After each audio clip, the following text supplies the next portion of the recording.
Look, I think you're right. Economies of scale, cost savings, cost even in terms of the cost of having multiple sites, whereby if you have 3 or 4 admin centres dotted through your organisation, if you put those all into one, there's a real and direct cost saving there. There's possibly an administrative saving because you might need less managers managing sub-teams. I think the other big one is really that single source of the truth. We've seen some big corporates in Australia set up massive projects focused on the single source of the truth. And it's hard to get if you've got layers of ERP systems, disconnected processes, and all the information not going through a central point. One of the things the Global Business Centre creates is that central processing unit and process control from end to end. So you have greater visibility, greater process control, and greater knowledge. I think the other key one that's a benefit that you see is that microscope into the business. So you really have that ability to drill right across the end-to-end process through the Global Business Centre, where instead of having to go to disparate parts of the business, finance or HR, and ask a question that might be about people or finance or purchasing, you can go to the GBS and they can tell you all of that information, and they can filter it and they can deliver it quickly. The hidden benefits that's often not realised is that competitive advantage that you have. If one company has a well-constructed GBS versus another that doesn't, they've got all those value benefits. But the big benefit they have is when they acquire another company and they bring that into their group, they can do that quicker than anyone else. They can probably release a lot of costs that the target previously had, and they can bring all those benefits into one way of doing things. It is a journey, and it's not one to be taken lightly. So one of the first issues is ensuring the executive are truly buying into this concept of a shared service.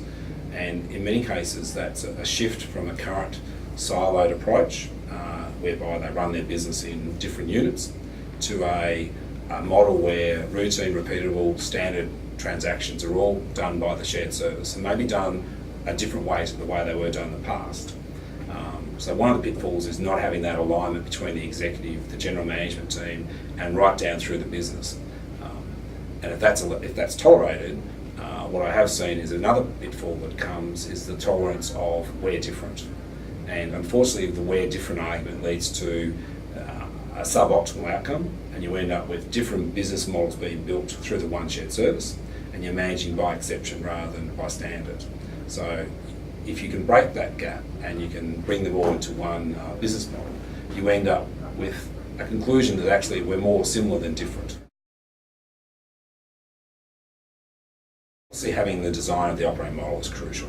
So, and when I say operating model, an operating model which has functional areas, it has a shared service, and it has operations. So crucial to the first step is having that locked down and defined at the start of the journey.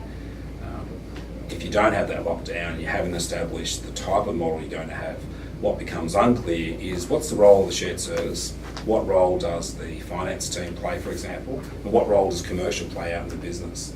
And if they're all playing, then you get a very inefficient outcome. I think the next step is you have to have, as I say, those roles and responsibilities locked down. So what's the service delivery model that you're going to employ? And how are you going to cope with global or regional or local requirements? In my experience, the globe is getting increasingly smaller, but each location generally has its slight differences. So one of the crucial steps is working out, are you going to have a hub and spoke service model? Are you going to have regional hubs in different locations because of culture or language needs? So having that determined, and I think related to that, having a thorough evaluation of which location you're going to place the shared service centre in, and it may not be where all your operations are.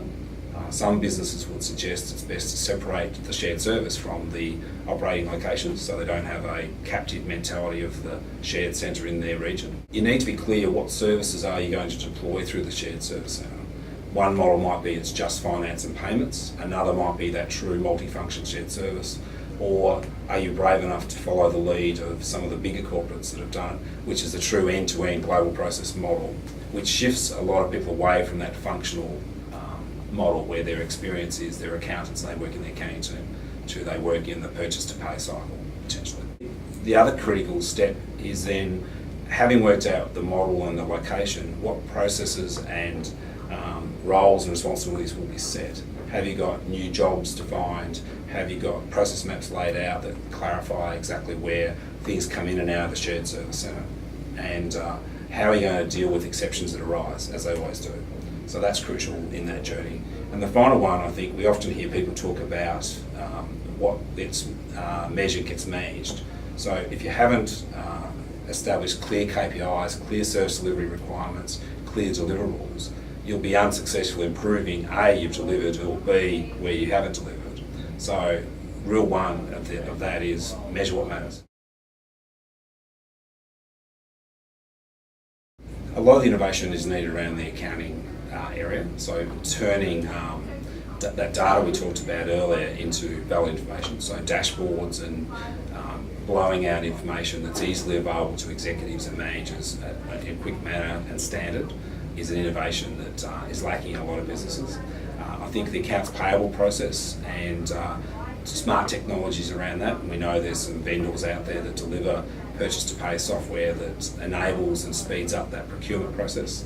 And in the current area that I'm working in, we're looking at taking a non-shared services company in Australia and shifting to a shared services model in the Pacific, to a corporate centre in another part of that region as well. And with that, a complete change in the organisation model for my role, which is to lead the finance part of it. It's transform what gets done where. We're ripping apart roles that have been stuck as one person's role for 10 years and converting that into a corporate strategic finance role or a transactional business services role. So that's one key thing we're working on. My role at the moment has about 100 people I have to transform and shift 30 processes to that Pacific hub. We have to go through and define jobs, roles, organisation structure, and the key thing we're doing is deciding what not to do. I think the exercise we went through when people said there's lots of issues associated with a lift and shift, we found something in the order of 160 issues, and we found, I think, a vast number of processes. And of course we can't fix 160 issues in 6 months. So the key is then filtering that down to those 3 or 4 things that are going to have a meaningful impact, transform what you're doing and enable the lift and shift process. And I think a critical part of that I've identified through my experience is the distinction between the fix and shift versus the lift and shift. And the jury's out as to what the best one is. My experience has been you'll always think you can fix it and then shift it, but unfortunately the world will have changed when you get there.